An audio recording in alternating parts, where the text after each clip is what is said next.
Okay, so we're now at SPP document 202. As I was starting to say kanina, I think this is the SPP document that matters the most, simply because this is the most stereotypical service that architects render. Okay? Ang pinaka, I wouldn't say it's the most basic, but ito yung pinaka-stereotypical. Like when you ask someone down the street, what do architects do? Ano ba yung arkitekto? They would probably say yun yung mga nag-design ng bahay. Okay? And yung designing a bahay, designing a building, this is that service. To be more specific, we call it the regular design service. Regular design service. And that's why I think this is the most important. Not only is it the longest, it is also the parang stereotypical service of architects. Okay, so first things first, all of the standards we're about to discuss cover individual practice by a national person or group practice by a corporation or partnership. We treat them the same. The standards are the same for both. Okay? If foreign architects wish to render this service here, they have to do so in compliance with RA 966, meaning dapat meron silang temporary permit and dapat merong local counterpart.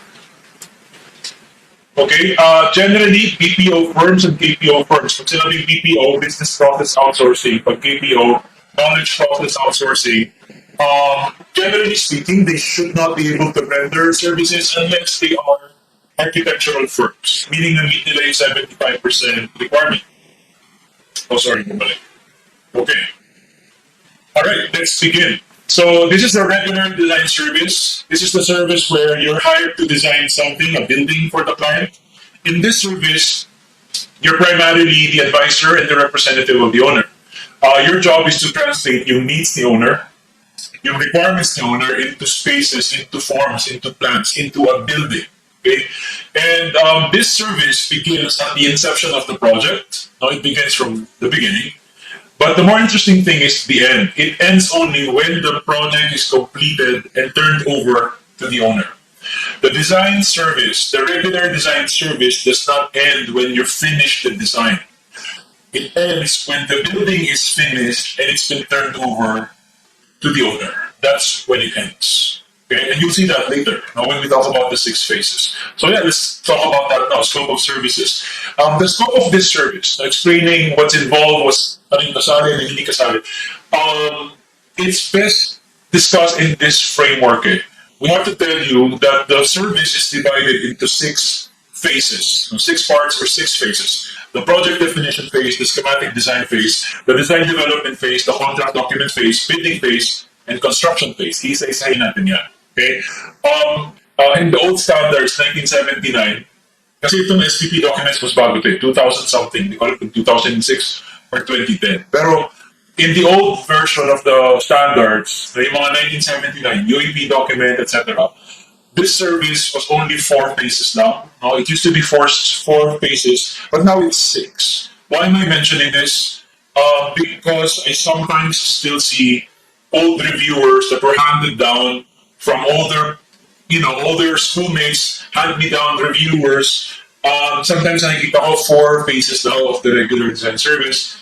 The moment you see na apat yung phases of the service, you know right away that that's obsolete because it's based on the 1979 standard of service. In the new standard, in this current standard, as you can see, they have 6. Kaya dapat 6 yan. If it says 4, luma na yan, do everyone a favor and delete the file. Okay, kasi umiikot pa rin siya. And some people, tamad magbasa ng SPP, ang binabasa reviewers, ng mga summary, and that summary is for the old one. You shouldn't study that. No one should study that. Okay. Again, do everyone a favor, delete mo na para hindi na maipamana sa next batch. But yeah, it has to have 6 phases. And now we're going to explain what exactly you're expected to do in each phase. So the service begins with the project definition phase. This is the first phase. Service.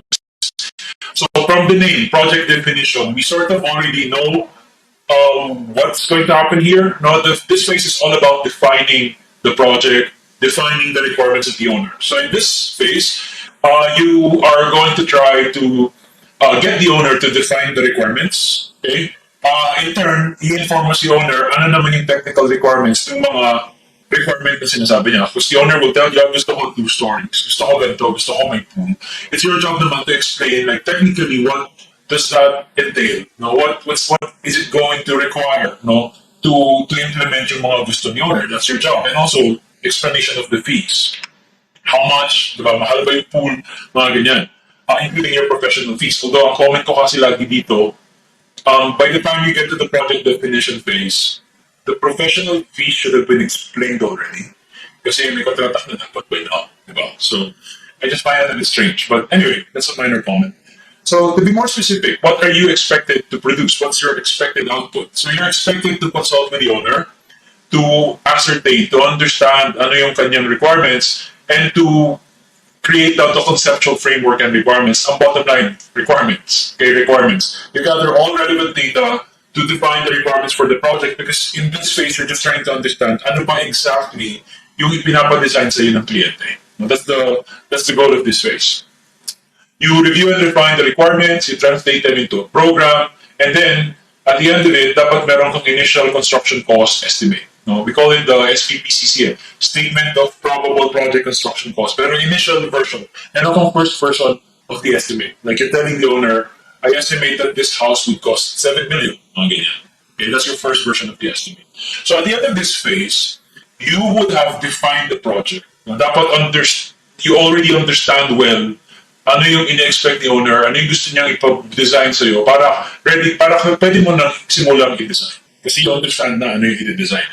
So, by the end of this phase, you know what to do, you know what to design, so you begin designing.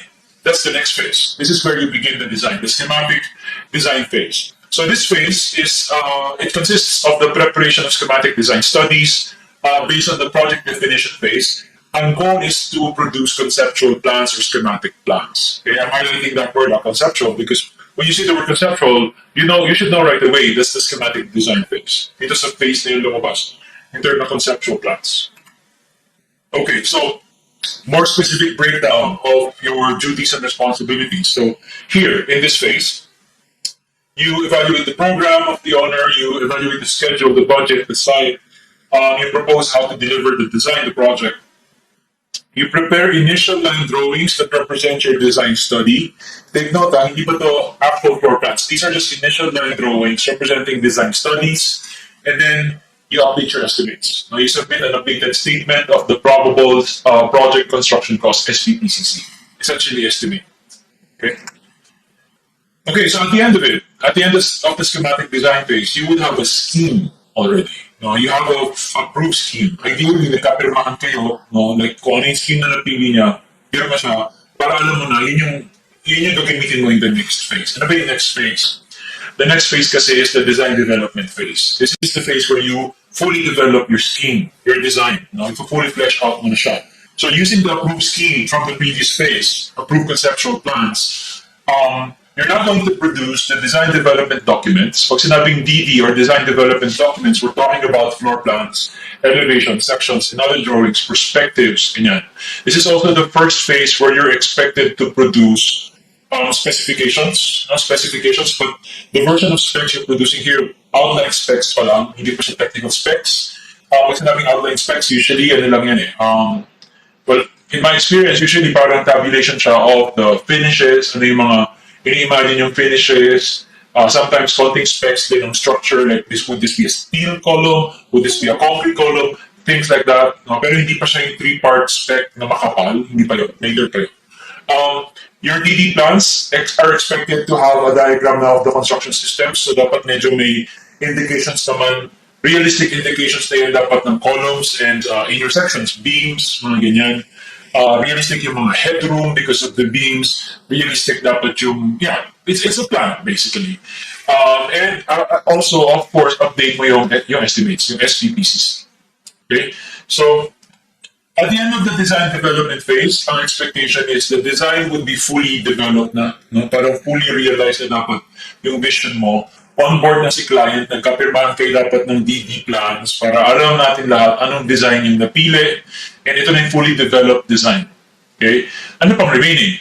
Well, we have 3 phases remaining. The 4th phase is the contract document phase. So, in the contract document phase, you're going to take the approved DD plans to produce contract documents. Kaya mga contract documents phase. Pag sinabing contract documents, basically, construction drawings. No? Some people wonder, ano pa yung gagawin mo dito?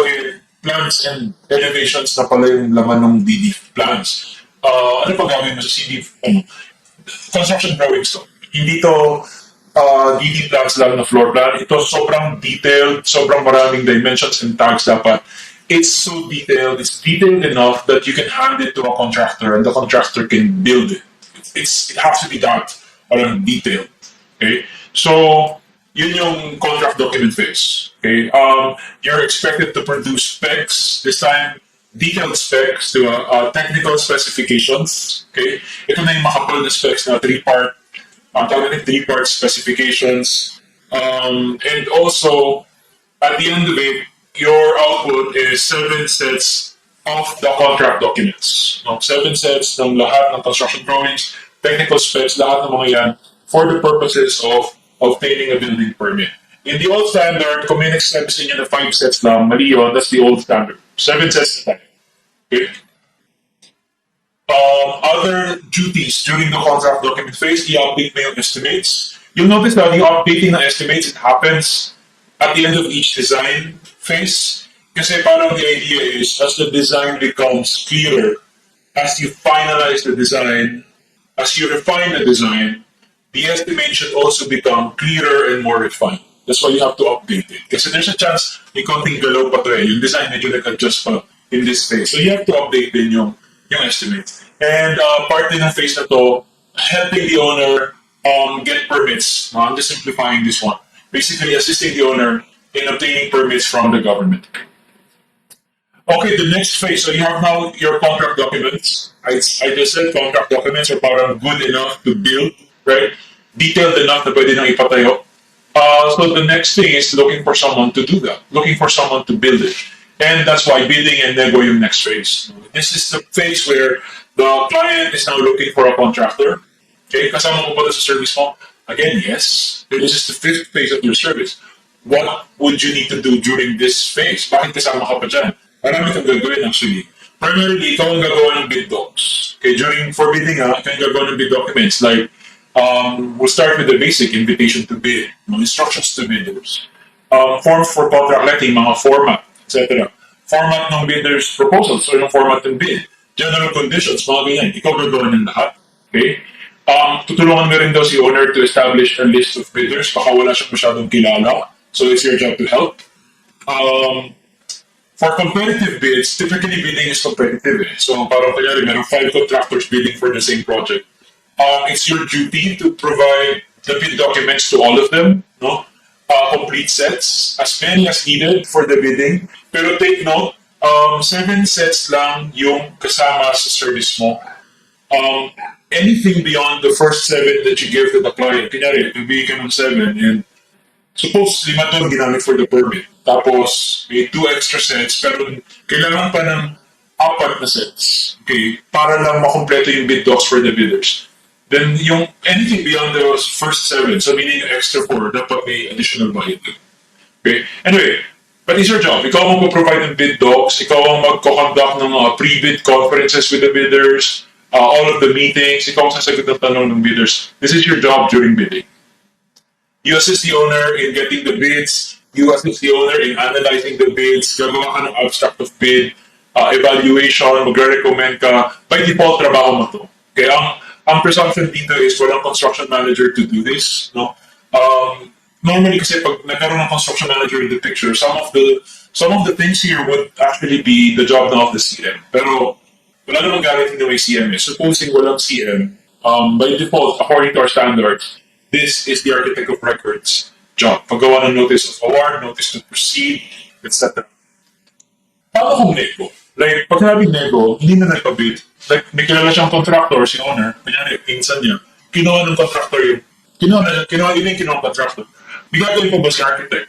Ang sabi ng standard, yes, everything is the same. The only difference is, the architect is dealing with one contractor na lang instead of several bidders. The only difference is that. But other than that, it's the same. Trabaho pa rin niya magbigay ng bid docs, trabaho niya sagutin yung tanong, kung may tanong, trabaho niyang i-analyze yung offer, tignan kung pwede po bang bawasan, pwede po bang humingi ng discount, overprice pa, helping the owner analyze, preparing the contract, no, yung mga notice of award, mga ganyan. Everything's the same except the one contractor na lang yung post. Okay, some important notes on the bid documents. Okay. So again, the bid documents are the documents given to the bidders, basically plans, specs, and other contract, basically the contract documents in it.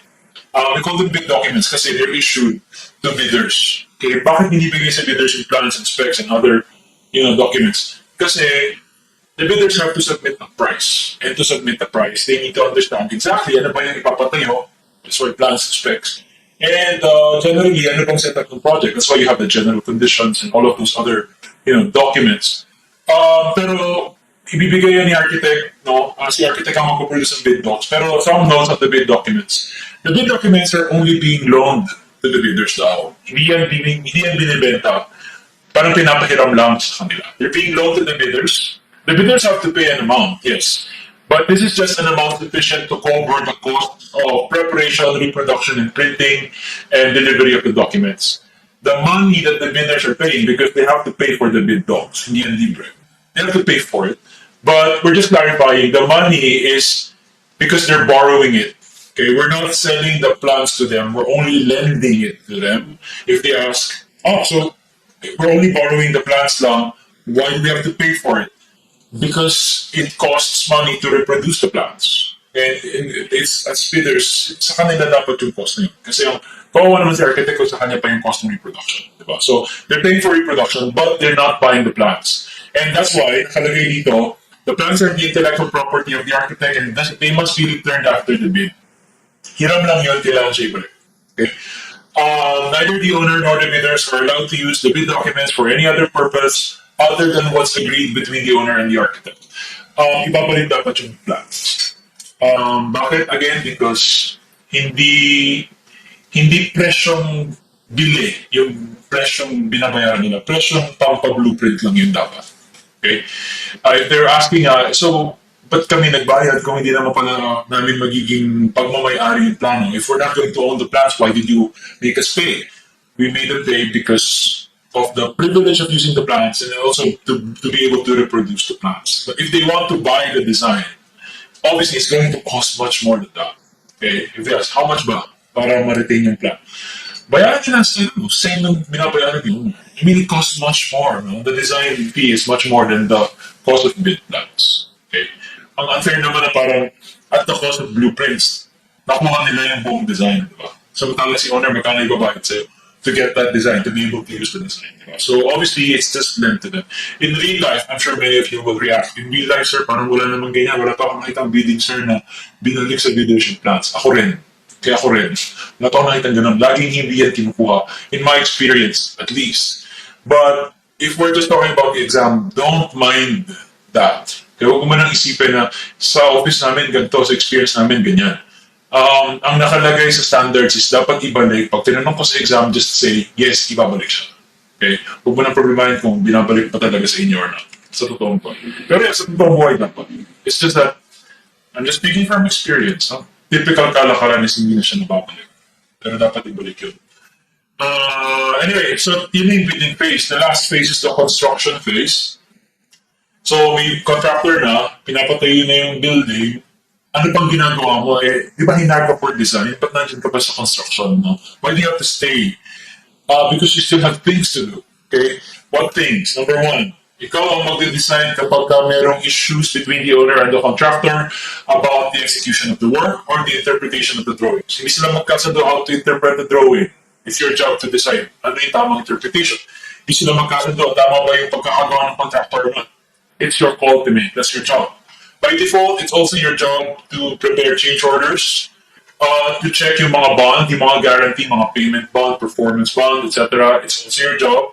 Again, if you're thinking, sa totoong buhay, sir, CM ang gumagawa niyan, again, we're not assuming na may CM right now.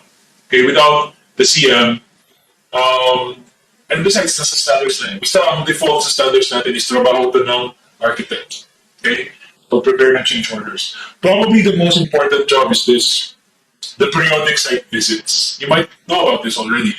Now, during the construction phase, you are expected to periodically visit the site for you to familiarize yourself with the progress of the work, with the quality of the work, para makita mo rin kung nasusunod ba yung contract documents mo or not. But keyword here is periodic. Okay, of course, you're not expected to do full-time or exhaustive on-site supervision. Hindi yun yung expectation. No, periodic lang. What does periodic mean? Bakit tatanungin niya pa, ano ba even yun? Every 2 weeks, every week, every month?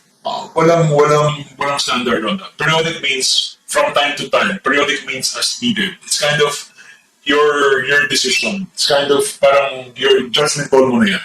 What periodic means to you. Pero, yeah, typically, depending on the phase of the project, sometimes you'd have to be there weekly. Sometimes you'd have to be there every 2 weeks. Sometimes once a month. Periodic means as needed, as the situation calls for it. Hindi siya fixed. Otherwise, they would have said it. Kung every weekend or every month, they would have said that. Instead, they said periodic. From time to time. Okay? So anyway, it's not your duty to do full-time supervision. Hindi full-time supervision ang gagawin mo dito. Paminsan-minsan ka dapat sa site. And therefore, you should not be held responsible for the contractor's mistakes. No? For the contractor's failure to carry out the work in accordance with the contract documents. It's not your duty na bantayan, hindi ka bantay ng contractor, hindi ka full-time supervisor. So hindi pwedeng aawain ka ni owner na, kanyari nagkamali si contractor, tapos ang sasabihin sa ni owner is, kasi naman architect, but kasi ang dalang-dalang mo, parang you seldom visit.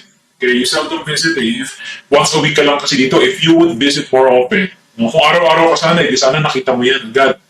Ngayon, kung kailan na full height na yung pader, tsaka may papatibag, kung nandito ka ng Monday, maaga pa lang na-fix na dapat dyan, kita mo na agad. You just tell the client, it's not my job to be here 5 days a week. It's not my job to watch over their work. So my job is to do the design, which I already did. No, provided na wala namang mali sa plano ko, maayos naman yung plano ko, obvious naman kung saan dapat yung one, the contractor should have no excuse to get this wrong. Okay? And kung magkamali siya, ayusin niya. Kung kahit kailan mo makita yung mali, hindi dapat issue. Okay? Basta hindi ka dapat i-blame ng owner for the mistakes of the contractor. It's not your job. Hindi ka tagabantay ng contractor. Okay? But anyway, you still visit periodically, and every time you see any issues, you must report to the client any defect, any deficiency that you see. You must condemn yung mga ganyan, yung mga defect or deficiency. You must condemn them or reject them. Some students can say they get scared but they were condemned. Like, parang, what does that mean, condemn? Like, parang threatening, parang ang agresibo pakinggan ng condemn. Condemn just means ipapunch list. No, it just means you're just rejecting it. You're just officially letting the contractor know, contractor, I see this, I see what you're doing. I do not think that this complies with the contract documents. I think you need to correct that because it looks wrong. Okay? Hindi mo naman like titibagin on the spot. No? Hindi mo naman like, hindi ka na yung condemn. You're just punch listing it, essentially. The moment you see na may problem, i-condemn or i-reject, or kung I mean word na condemning, i-punch list mo agad. Kasi it would be unethical, like we talked about, it would be unethical for you to keep silent when you see na mali na yung ginagawa ng contractor. Also, during the construction phase, by default, it is your duty to evaluate billings of the contractors. Most contractors would bill maybe once a month. At the end of the month, i-bill nila yung mga natapos nilang trabaho. Ipapasa yan sa owner, but then the owner would probably not be able to evaluate, would not know how to evaluate this. Nakita lang yan, sinisingil ako ng contractor ko ng 800,000.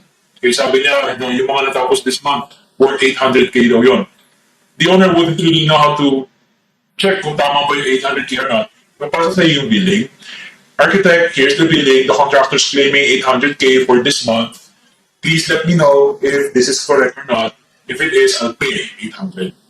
So it's your duty naman to take the billing, look at it, and then go to the site to confirm kung tama ba yung binibill ng contractor. Meaning, kung talaga bang natapos niya na yung mga sinasabi niyang natapos, kung talaga bang ganun yung value ng mga natapos niya, kung talaga bang acceptable na. Okay? If they are, then endorse, approve mo yung billing para mabayaran. Kung hindi, I don't know, mag-comment ka, kausapin mo sa contractor, pa-revise mo, mag-usap kayo. But it's your duty to do this. It's your duty to do this during the construction phase. Quick note lang, and this is obvious naman, whenever you approve any billing, you're basically telling the client, yes client, nag-site ako, yes nakikita ko, ganyan nga yung natapos ng contractor. And yes, lahat ng natapos niya, good quality, acceptable lahat. Wala akong punch list, wala akong ipapakorek. Lahat yan, maganda yung pagkakagawa, and therefore lahat yan pwede mo nang bayaran. Kasi ang basic principle natin is, kung hindi pa tapos, kung hindi pa acceptable, dapat hindi mo na nila pabayaran. Hindi dapat pabayaran sa kliyente. So, kung ini-endorse mo na pwede nang bayaran, in-approve mo yung billing, dapat talagang maayos yung gawa. At well, dapat nagawa. That's the most basic thing. And dapat maayos. Kasi kung may punch list ka pa, if you still are not satisfied with the quality of the work, dapat hindi yan mabuild. Dapat hindi yan mabuild sa kliyente. Okay, and then the client relies on your judgment here and your honesty. Okay, what if the client really insists on you being there full time? All you need to do is tell the client, this is not part of my service. If you are available to do it, sabi mo kay client, I can do it, I'm willing to do it, but you'd have to pay me a separate fee this time for full-time supervision. That's a different service. We'll tackle that in SPP 204. But again, never do that for free. What if willing ka? No? What if, sir, ano ko, like, bored lang ako sa bahay, alam ako ibang gagawin, gusto ko actually mag-site full-time. Can I do that? Well, no one's going to stop you, but the question becomes, is there anything wrong with what you're doing? I'd say yes, there's something wrong with what you're doing because what you're essentially doing is you're rendering services for free. Okay, you're rendering the full-time supervision service for free, and that's unethical. That's unethical. Because why? Because the code of ethics says you shouldn't do anything for free, right?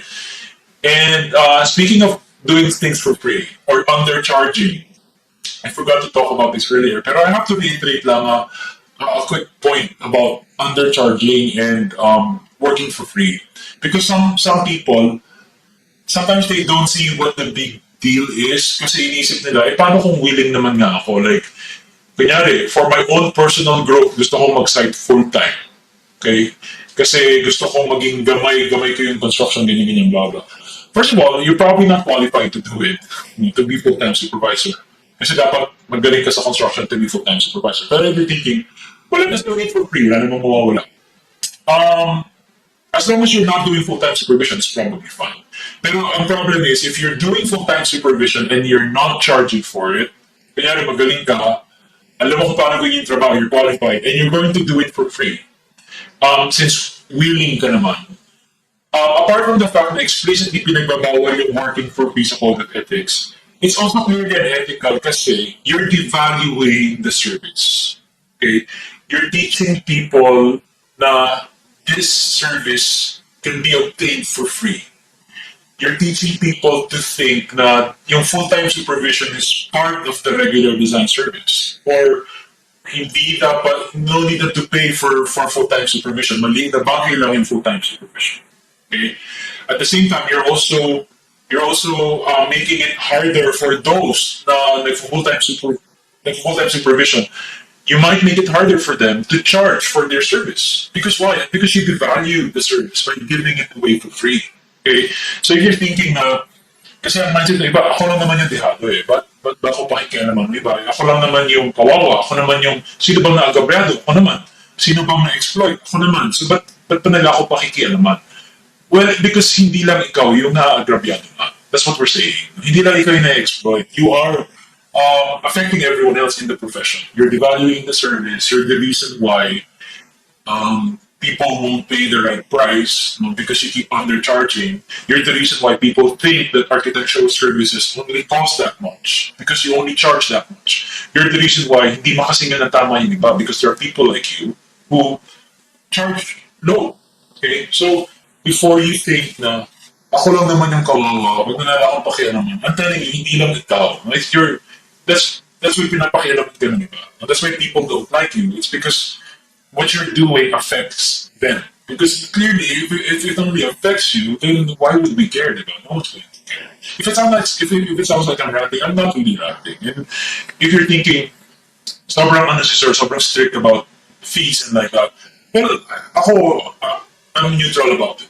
Okay? I mean, I don't want to say this. Don't ever entertain this train of thought in the exam. Pero I can also understand naman why some people would parang not be able to charge, especially, charge the correct fee. Kung talagang desperate na talaga for clients. Like, kunyari talagang Walang-wala ng kita. Like, sometimes you take whatever's available. Eh. So, even if it means like getting less than what you should be getting, kung wala ka na talagang pera, like just to put food on the table, I would understand that personally. But in the exam, I'm telling you, do not entertain this train of thought. No matter what circumstances they throw at you in the exam, the code of ethics is clear. You're supposed to charge the correct fee. And we explain naman why they're very strict about it. Diba? Kasi nga, the moment you do this, the moment you undercharge is the moment you begin to devalue the service. Okay? So anyway, yun lang.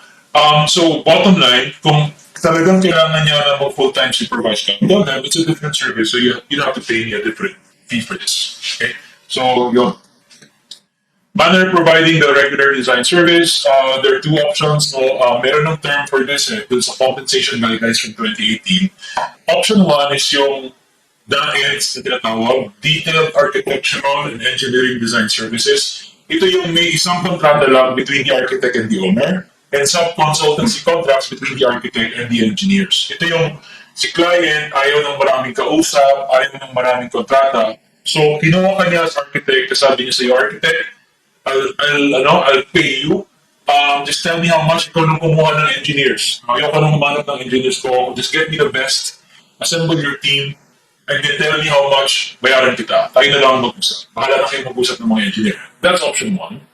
And option 2 naman is yung owner kumontrata directly ng lahat ng consultants. So meron siyang architect, then kumontrata siya ng structural niya, plumbing, electrical, etc. So those are the two options. Okay? In the methods of compensation, meron na silang acronym for these. For option 1, DAEDS, D-A-E-D-S, Detailed Architectural and Engineering Design Services. No, kasama yung engineering, kumbaga. Option 2 is DADS, D-A-D-S, Detailed Architectural Design Services lang. Walang E, walang engineering. Okay? So, it's important to note, no, especially in option 1, ikaw yung kumuha, ikaw yung nag-assemble ng team, kumuha ka ng engineers, no? You're supposed to be the lead professional in the team of consultants. That's number 1. And number 2, but even though you're the lead professional, even though ikaw yung parang bida, you have the loudest voice, ikaw yung nag-lead, that doesn't mean that you're going to carry their professional liability. Kanya-kanya pa rin kayo. But you do not answer for the electrical engineer, kumbaga. Pagka nagkaroon ng problema sa electrical at nagkaroon ng sumabot ng, sampahan ng kaso or something, hindi ka damay. Kasi hindi mo naman professional responsibility yung electrical design. Okay, yun lang. Okay, now SPP 202 also classifies projects into 10. Okay, this is going to be more useful sa compensation. Okay, pero kasi iba-iba yung signal per group eh. Pero bottom line, there are 10 groups and it's important that you understand ano yung difference in 10 groups. Okay, so there are 10 groups. The first group is simple, buildings of the simplest utilization and character. Presumably, these are buildings that are fairly simple to design. Hindi siya masyadong stressful daw i-design. Kasi parang the project doesn't demand na sobrang ganda dapat. Again, maybe I'm putting it wrongly. I wouldn't say na hindi naman dinademand na sobrang ganda niya dapat. Pero like, in terms of finishes, it's not as fancy as the other groups. No? So anyway, under the group simple, buildings of simplicity, utilization, and character, we have armory, bakery, agricultural buildings, freight facilities, hangars, industrial buildings, parking structures, printing plants, public markets, service garages, simple loft-type buildings, warehouses, planta, and other similar buildings, mga factory, mga ganyan. They presumably, they're relatively easier. I wouldn't say easy, but relatively easier to design because in terms of finishes, for example, hindi ganun ano yung requirement, ka-intense yung requirement, I guess. That's maybe how I would say it. So I'm not saying pwedeng pangit. It's just mas go yung ibang groups. I'll say that. Okay. Group 2 is moderately complex buildings. Now, buildings of moderate complexity of plan or design. This is the biggest group. It's a long list. I'm not going to read all, but I'll read out a few. So you have gallery, bank, call centers, church, city hall or town hall. You have college buildings and dorms and fire stations and laundries. You have library, malls, hotel, multi-story apartment, office buildings. Okay, you also have residential condo, um, police station, restaurants, fast food, retail, wholesale stores, schools, shopping centers, supermarkets. It's a long list, as you can see. Okay, ang advice ko nga lagi is, if it comes to this, so if in the exam you have to like, parang guess anong group siya, because tinatanong ko anong group siya, or because tinatanong ko kung ano yung tamang compensation. Compensation requires that you know the groupings eh. If you're unsure about any building, there's a chance it's group two because one, it's a big group. No, it's a big group, and two, normally it's easy to identify group one and group three kasi group three is exceptionally complex. Yung group one is simple. Normally, kapag binigyan ka ng simple, you know right away it's group one. But you can tell na parang yeah, that kapamilya niya yung group one. And same for group three, kapag exceptionally complex, medyo feel mo agad, this is exceptionally complex. Group 3 yan.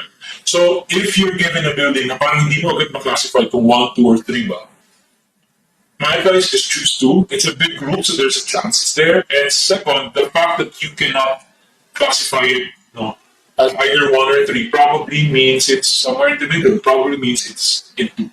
Okay, so it's my advice. So that's group 2, moderate. Group 3 exceptional, these are buildings of exceptional character and complexity, exceptionally complex buildings requiring lots of research, etc. Examples, aquarium, laboratory, nuclear facility, resorts, auditoriums, medical arts offices, airports, mental institutions, brewery, mortuary, cold storage, observatory, telecommunications, public health, convention, research facilities, gym, stadium, hospital, theater, hotel, pet hospital, transport facilities, and other similar buildings. So these are complex to design and they're part of group number 3. Again, if you're thinking, para sa ba yung groupings, iba kailangan group, iba-iba ang singil, mas mataas ang singil sa group 3 compared sa group 2. Mas mataas ang singil sa group 2 compared sa group 1. Yun yung primary purpose why we're grouping them. It becomes helpful later as a compensation. Group 4 is residences. Okay, residences, meaning single detached houses, single attached houses, duplexes, row houses, shop houses, small apartment houses, and townhouses. So basically, maliliit na residential building. I will say, I'll point out that high-rise residential, the office, residential condominiums are not part of this. Yung residential condominium, I hope you noticed, is actually mentioned in Group 2. Okay, so hindi kasama yung residential condo sa Group 4 residential. Mga ano lang to, mga bahay, single detached, row house, including small apartments. Okay, small apartment houses and townhouses, but not condominiums. Group number 5 is monumental projects. Now, monumental buildings and other facilities. Sample ng mga monumental building.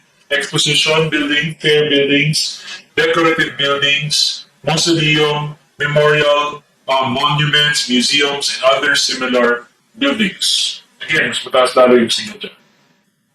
We have 5 groups remaining.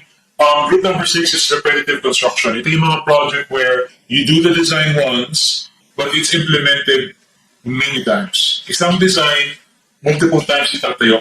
Okay? That's group number 6. Group number 7 is housing project. Kind of the same thing, isang beses mo din-design, pero ilang beses siyang itatayo. Pero the difference between this and 6 is, this is specifically for housing projects. There's a slight difference kasi in how you compute the fee. The idea is the same eh. The idea is, maniningil ka every implementation, every time they construct it, you collect a fee. And the idea is same, palit ng palit yung fee mo, kasi parang royalty na lang siya. Pero may nakukuha ka every time. Pero medyo magkaiba sila lang ng computation. So group 7 is, again, you use this for housing projects. So itong group 6, repetitive construction, yes, but non-housing data, non-housing project. Group 8, projects involving extensive detailing, like when you're hired to do designs for built-in components or elements, built-in equipment, special fittings, architectural interiors, mga detalyadong cabinetry work, mga ganyan. These are group number 8, extensive detail. Ang idea here is mahirap Well, hindi ganun kadali gawin yung plans kasi sobrang detalyado, sobrang daming blow-up detail, sobrang kailangan pag-isipan down to the last detail yung drawings mo, yung design mo. So, matrabaho siya. Ang problem sa Group 8 kasi is matrabaho gawin pero hindi ganun kamahal yung cost nito. It's just cabinets most likely so hindi siya ganun kamahal. Yung see sa guidelines ng compensation, pag Group 8 mas mataas ang percentage para hindi ka lugi. Okay? Pero anyway, that's Group number 8. Let's go to Group number 9, renovations. So this is for there's an existing building that you have to alter, you have to renovate or rehabilitate or retrofit or expand, or you have to add to an existing building. It's group number 9. And finally, group number 10, my least favorite, to be honest, expert advice. I don't like this kasi, well, look at it. This is when you're hired out to render an opinion or give advice, clarification or explanation on technical matters. My problem with this is it's not a building type. Unlike, it's not a type of a project, no? Na you design. Now, unlike yung groups 1 to 9 na parang they are specific project types or building types, ito, you're rendering advice. Why do I find this to be parang strange, no? Nakasali siya sa list. Kasi, recall where we are. Okay, we are in SPP document 202. The service is about designing buildings for the client. Okay, we're just classifying yung projects. Yung mga ipapadesign sa'yo, we're classifying them into different classifications. Ito lang yung nasa list na hindi ipapadesign sa'yo. Kasi you're just being consulted. So I just find it, for me talaga, it doesn't make sense na meron ganito sa list. Maybe they just want na 10 yung list, ayaw na natin Miguel Sinay, I'm not sure. But in any case, I'm not the biggest fan of this. But it's there. Now, this is group number 10. Okay, compensation. As I hope you know, meron ng compensation guidelines, the detail lumabas in 2018. Each SPP document talks about compensation. Very generic yung naman, nothing specific.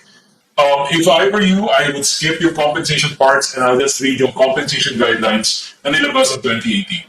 Okay, but if you want to read them, then they're there. Nakalagay dyan, pwede kang pumorsento, which is the recommended. Pwede ka mag-MDP, they don't recommend this, but if you want to go for it, hindi naman bawal, technically speaking. The total cost that you charge is the fee plus the reimbursables, etc. Again, these things, ang recommendation ko, basahin yung compensation guidelines kasi hindi ito complete. Like for example, a very important missing item dito sa compensation portion ng SPP is ilang percent ang singil. Like kunyari, pinag-design ka nga ng airport, group 3. Ilang percent ang sisingil mo doon? Ilang percent ng construction cost is your fee? They don't really say it here. They say it dun sa later guidelines from 2018. But it's there if you want to understand them. Let's go to the more important things, which is yung after ng compensation. Ito, owner's responsibilities. Okay. Okay, so this is the more important last part of SPP 202, yung owner's responsibilities. Kasi so far, the first parts of SPP 202 have mostly been about ano yung dapat gawin ng architect. Let's not talk about ano ba yung dapat gawin ng owner. Okay? So, ito yung responsibilities ng owner. As owner, obviously, sa kanya manggagaling yung requirements. Kwento niya yung requirements niya. Dapat meron siyang designated authorized representative, especially if the client is the type that like goes out of town a lot of times. So someone needs to stay here to make decisions. So dapat may authorized representative siya. Important job is to make decisions quickly, okay, para hindi ma-delay yung project. It's also the duty of the owner to give the architect a certified survey of the site, kumuha ng surveyor to establish the boundaries of the lot. It's the owner's duty to pay for all services required. Honestly, paulit-ulit yung pay. Pay for the design services, pay for legal services, etc. Pay for reimbursable expenses. Bottom line, to pay for everything. Obviously, that's the owner's job. Next, it's also the owner's duty if the owner observes or becomes aware of anything that may impair the successful implementation of the project, the owner has the duty to give the architect notice, to tell the architect. Sabihin sa architect, kunyari, example ng any issue that could impair the implementation of the project. Kunyari, na-bankrupt na pala yung business niya. So, hindi niya na i-open yung second branch. Si architect hindi pa rin alam, todo pag-drawing, nag-hire pa rin ng draftsman and all of that. yung parang hindi matutuloy yung project. So obviously, may pagkukulang si owner doon kasi it's his or her responsibility to tell the architect right away. Architect, FYI, as a result of the pandemic, we're not going to be opening any more branches. Please stop whatever you're doing. I don't think we'll be opening branches anytime soon. Bankrupt and company, ganyan. So, that's the owner's responsibility. Okay? Or kaya hindi na-approve yung loan. No? The project is contingent on the approval of this loan, which was not approved. So, in other words, hindi na matutuloy yung project. Tell the architect right away. Kasi huwag mo nang patagalin. That would be unethical. Other conditions, the architect's fee is based on the project construction cost. There are many methods of compensation, but the one recommended is yung poporsyento ka sa PCC. Any additional services require additional compensation.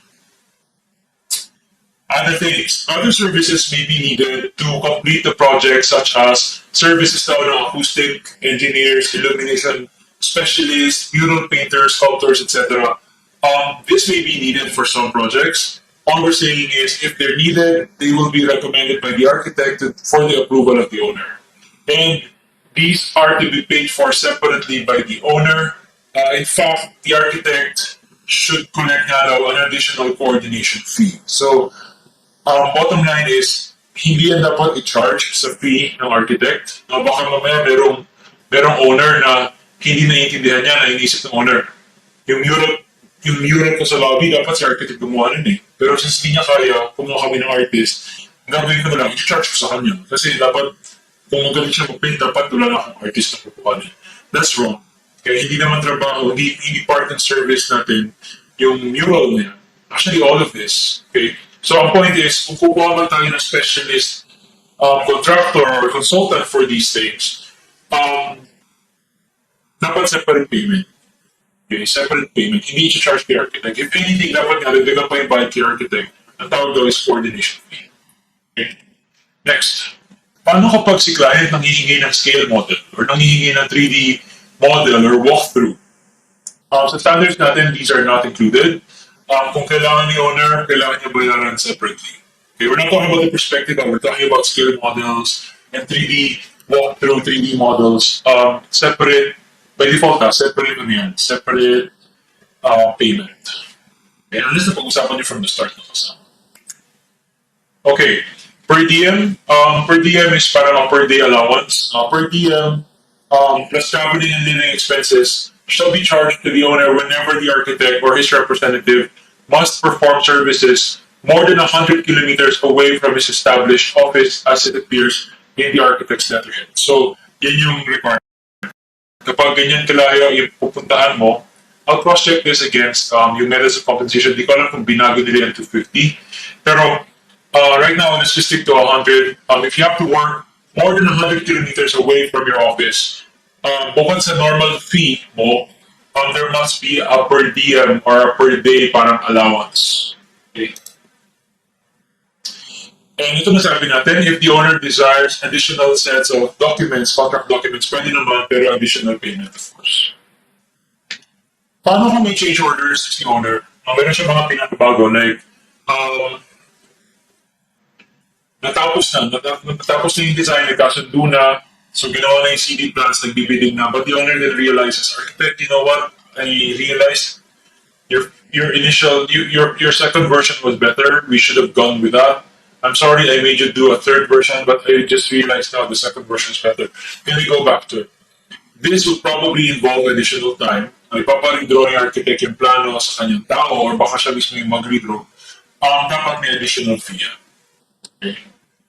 Next, paano naman kapag pinatigil si architect sa kanyang design work? Kunyari, midway through the design development phase, since tinawagan siya ng owner, the owner says, architect, the loan was not approved.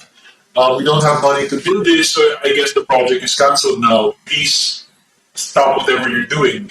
We're not going to be able to proceed. What should the owner pay the architect? Or should the owner pay? The answer is yes, the owner should pay, but the owner should only pay whatever amount is due at that stage, no, at the stage of suspension or abandonment of the work. Like meaning, kung nasa gitna siya ng DD phase, maybe collect 50% of the amount reserved for the DD phase. Parang ganun. No, parang kunin mo lang yung fair amount. No, kailangan lang babayaran ka for the work that you perform. The primary service in this service, in the regular design service, is the preparation of plans. And that's why once the plans are done, once the architect has prepared all of these plans, then the architect has completed the detailed design and contract documents phase of the project, which is equal to 90% of the work. Again, tapos mo na yung contract documents, you're 90% done with the job. Because the remainder, after the contract document phase, yung bidding, yung periodic supervision, those are parang not the primary job eh. I mean, they're part of the job, but the primary job is the preparation of the plans. Okay, so when you're done with the plans, you're 90% done now because that's 90% of your work, and so you should collect 90% of your fee. Okay, I will emphasize that. So old standards, the UAP document 202, that figure, 90% down, that figure, it used to be 85%. Okay, it used to be 85%. But FYI, in the newer standards, it's 90%. So pag natapos mo yung contract documents, you should collect 90% of the fee.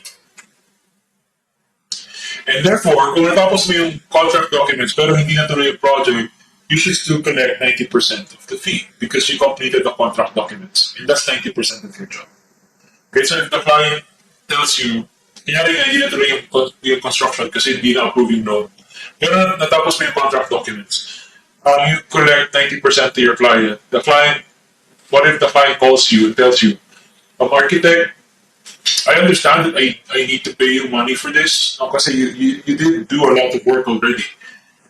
I'm just not sure that 90% is fair, architect, kasi hindi naman natuloy yung project eh. Diba? Na hindi naman wala tayong ginawa at all, hindi nga tayo umabot sa point na nag-mobilize yung contractor natin eh. So, I was just wondering, architect, bakit 90% yung ibibil mo sa akin? Parang hindi naman yata conscionable, parang hindi naman yata tama yung 90%. Parang ang taas lang. Okay, baka naman dapat mawasan kaya.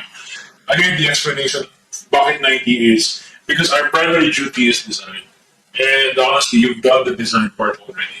No, you've done the design part already. The remainder, yung mga periodic site supervision, etc. That's the small percentage remaining. Okay, so you explain to the client that the reason you're charging 90% of the fee is because you've done 90% of the job, and you just have to remind your client, client, you hired me to design the building for you, and you know that I already did that. I already finished the design. The only reason I'm not collecting 100% is because I'm supposed to visit it periodically. That's para a portion of my fee. But the part about design, I've completed it already. So it's only fair that you give me 90% of my fee because I already have done 90% of the job. Parang ganun. Something to that effect. Another potential issue, paano kapag nagtatagal yung construction period? Medyo specific yung process dito, which, to be honest, I'm not a big fan of. Nakalagay dito, portions of the building now are erected at different periods of time. Therefore, tumatagal yung project. Kung mahaba yung construction period, the architect's burden of services increases.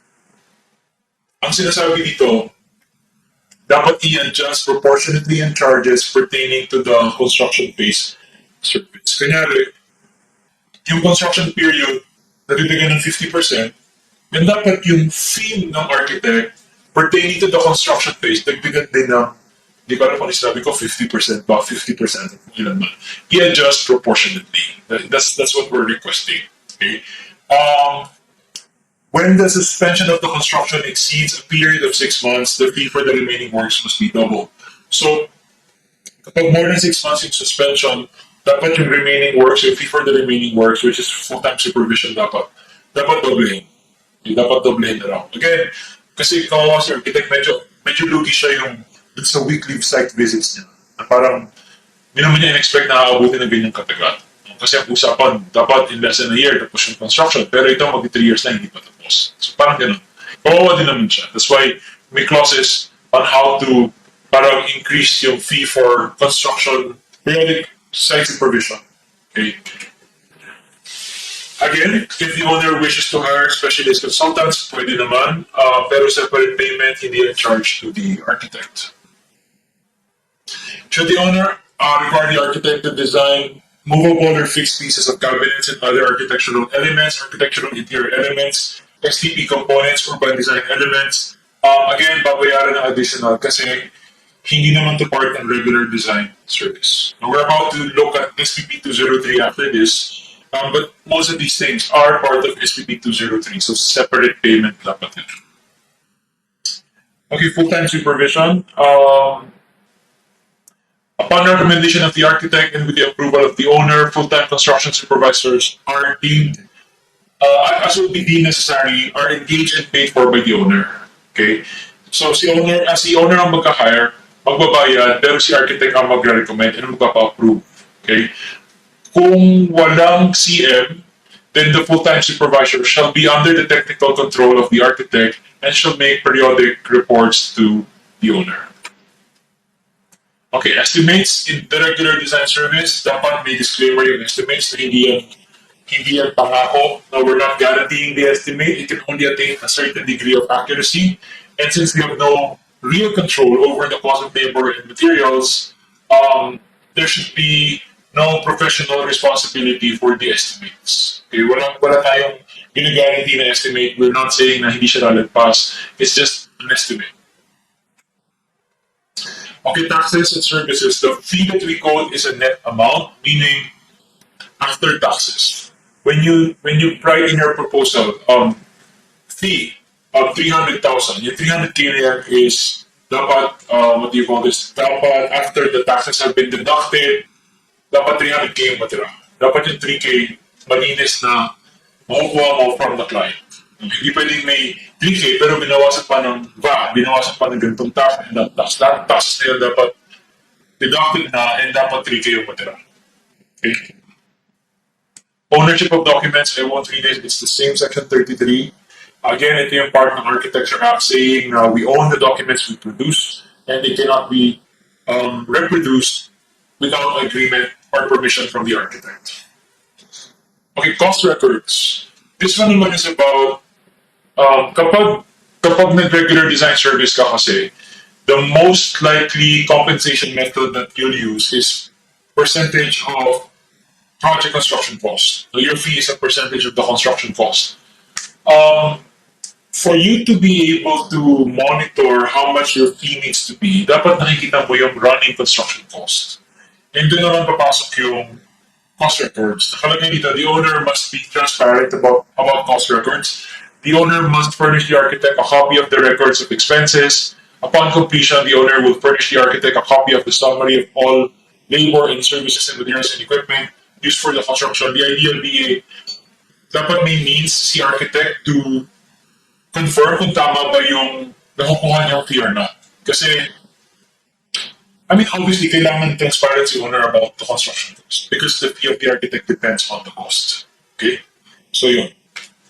Next, signs. Ito, general lang. Lahat ng mga gen con, sub-con, yung mga sign nila sa building, sa job site, dapat ipa-approve the architect. How about yung permanent signages in building? Okay?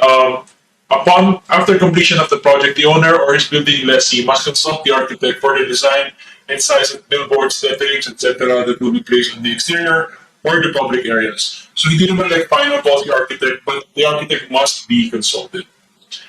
Nothing should be installed or inside or outside of the building that would compromise the safety and aesthetics of the building.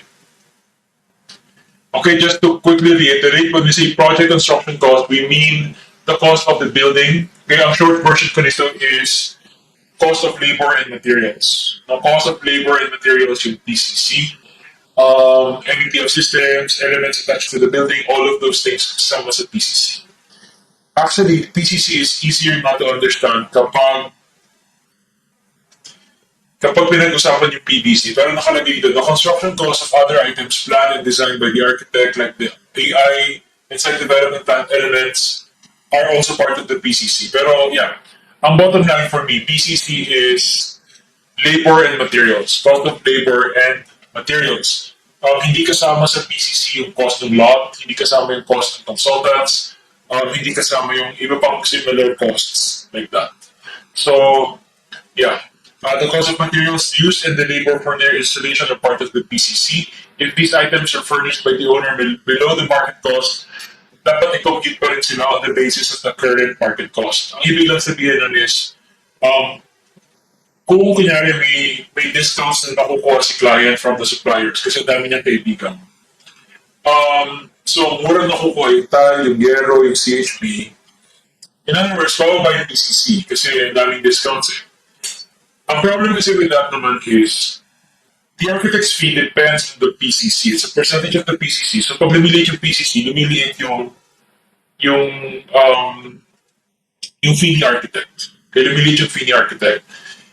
And ang problem doon is hindi naman naging mas madali yung trabaho ng architect just because naging mura yung Yero or CHP. Diba? The job is the same. So, why should the architect be paid less? Diba? Why should the architect be paid less? That's why, kapag may mga discounted material, discounted labor na nakukuha si owner, as far as the architect is concerned, they should be computed on the basis of fair market value. Ano ba yung fair market value ng CHP, ng Yero, etc. Para naman fair yung makukuha ang fee ni architect. That's all we're saying here. Okay. Also, the PCC might be easier to understand if we tell you kung ano yung mga hindi kasama sa PCC. Hindi kasama sa PCC yung consultant's fees, yung cost ng lote, yung cost ng construction inspectors kasi we treat that as parang consultant's fees.